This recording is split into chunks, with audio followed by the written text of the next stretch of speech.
Saya sebenarnya terkejut kenapa kita jangkakan 1 juta ni. Orang kita ni sebagai orang yang tak berapa suka sains-sains, tak berapa suka buat kerja yang mereka tak pernah buat dulu.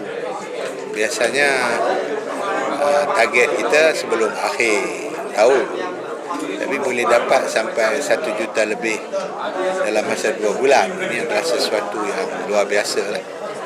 Saya tak nampak satu dunia pun yang pernah buat kempen macam ni.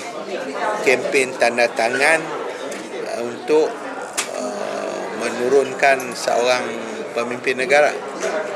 Kalau orang lain, dia takat belarak gitu aja. Ini tak, sign. Belarak ni kadang-kadang bila pulih datang, dia boleh lari berselera. Tapi yang ni dia sign, dia bubuh dia punya IC number. Kerana dia dah committed.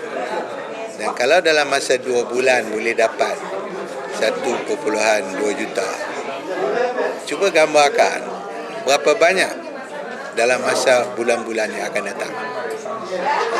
Jadi soalan yang timbul, sampai berapa orang baru Perdana Menteri nak turun? Jadi kalau Perdana Menteri tak turun, bermakna dia akan menurunkan parti. Sebenarnya UMNO yang ada sekarang ni dah bukan parti UMNO yang kita daftar dulu. Dia dah jadi macam parti Perdana Menteri seorang aja. Jadi rata-rata lah. Malahan ada setengah cawangan tu yang saya terima laporan, dia orang tulis kat saya, cawangan kami seorang pun tidak dibenarkan oleh ketua bahagian untuk menandatangani. Jadi kami tak tanda tangan. Tapi ketua cawangan kami ada ahli 200-300 orang. Bila ada mesyuarat agung datang 7 orang. Jadi bermakna beramai sangat dah orang UMNO yang dah fed up lah. Yang dah fed up. Jadi kita lihatlah keadaannya. Jadi saya rasa critical mass dah sampai. Bila critical mass dah sampai tu macam gunung yang duk tahan air lama, dekat-dekat nak runtuh lah. Jadi saya haraplah kepada orang-orang yang belum sign ataupun orang yang masih takut, supaya kita kena buang perasaan takut kita tu. Macam baru-baru ni ada satu orang tanya kat saya, pasal apa Tun Dr. Mahathir pergi kerjasama dengan Lee Kit Siang. Jadi bagi saya, kita bukan kerjasama di AP dengan parti PAS, dengan parti Amanah semua. Ini kerjasama rakyat.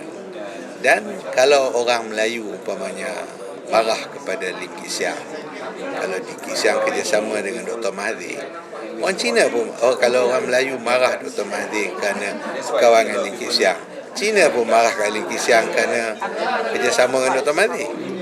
Tapi yang penting ialah orang yang pernah masuk jail. Dan Lee Kit Siang ni dia dah tulis 34 buah buku. 34 buah buku itu mengutuk kerajaan daripada zaman dasar ekonomi baru sampai hari ini. Dia dah tulis 34 buku. 27 buah buku dia attack Tun Dr. Mahathir punya kerjaan UMNO, kerjaan Barisan Nasional. Jadi bila dia attack macam tu, kita baca buku tu. Saya baca semua yang Lee Kit Siang tulis. Jadi saya tengok dalam buku dia tu, bukan semua yang pembangkang tulis tu tak betul. Tapi kita tak adalah cakap ke orang yang dia tulis tu betul. Pasal kadang-kadang kita tak boleh dapat feedback yang sebenar daripada orang kita. Pasal orang kita kadang-kadang kerana dia hormat orang di atas. Macam sekarang ni orang hormat Perdana Menteri. Perdana Menteri salah pun dia tak cakap. Jadi kalau pembangkang dia cakap. Jadi saya banyak dulu dapat tahu mengenai kesilapan kita ni daripada ucapan-ucapan dan juga penulisan pembangkang. Dan kalau dari segi mengenal Lee Kit Siang, Tun Mahathir pun orang yang paling kuat membaca. Malah saya dapat satu kajian daripada seorang penulis. Dia kata tak ada dalam sejarah dunia seorang ketua negara, ketua politik negara ataupun pemerintah yang pernah mengarang buku, mengarang karangan lebih daripada Dr. Mahathir dalam sejarah dunia. Belum ada. Dr. Mahathir lah orang yang paling banyak mengarang waktu dia memerintah, sebelum dia memerintah dan lepas dia memerintah. Dan dia juga baca buku Lim Kee Siang. Jadi kalau ada orang yang kenal Lim Kee Siang, Dr. Mahathir lah.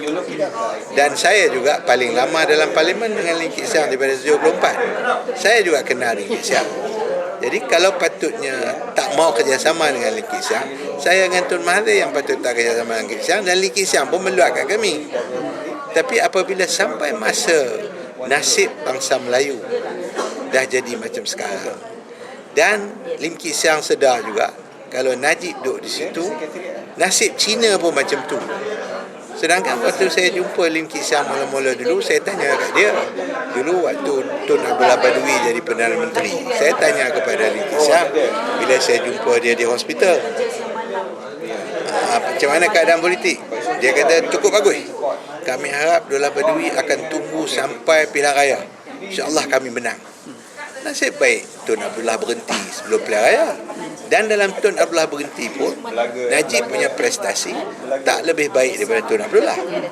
Dan baru-baru ni bila saya jumpa Lim Kee Siang, saya tanya kat dia, macam mana keadaan politik? Dia kata lebih baik daripada zaman Abdullah Badawi. Kerana pilihan raya ke depan kami akan ambil alih negeri ni.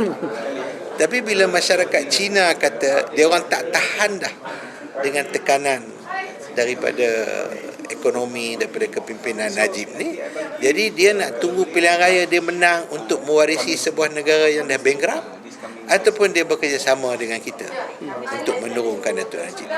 Jadi kerana itulah maka kita lihat satu usaha Najib yang paling berjaya, usaha Najib yang paling berjaya ialah membelanjakan 42 bilion untuk menyatu padukan orang-orang yang bukan Melayu dengan orang Melayu yang dulunya bermusuhan. Jadi projek menandatangan deklarasi rakyat ni sebenarnya projek Najib. Kerana kalau tak ada Najib, tak ada deklarasi rakyat. Dan kalau tak ada Najib belanja sampai 42 bilion, tak mungkin. Jadi bermakna meeting kita ni adalah meeting yang paling mahal dalam sejarah dunia. Meeting yang menelan belanja 42 bilion. Jadi itulah kehebatan Najib. Dia boleh menyatukan orang untuk menentangkan dia sampai orang yang dulu bermusuh pun berpakat balik. Inilah kejayaan yang paling hebat.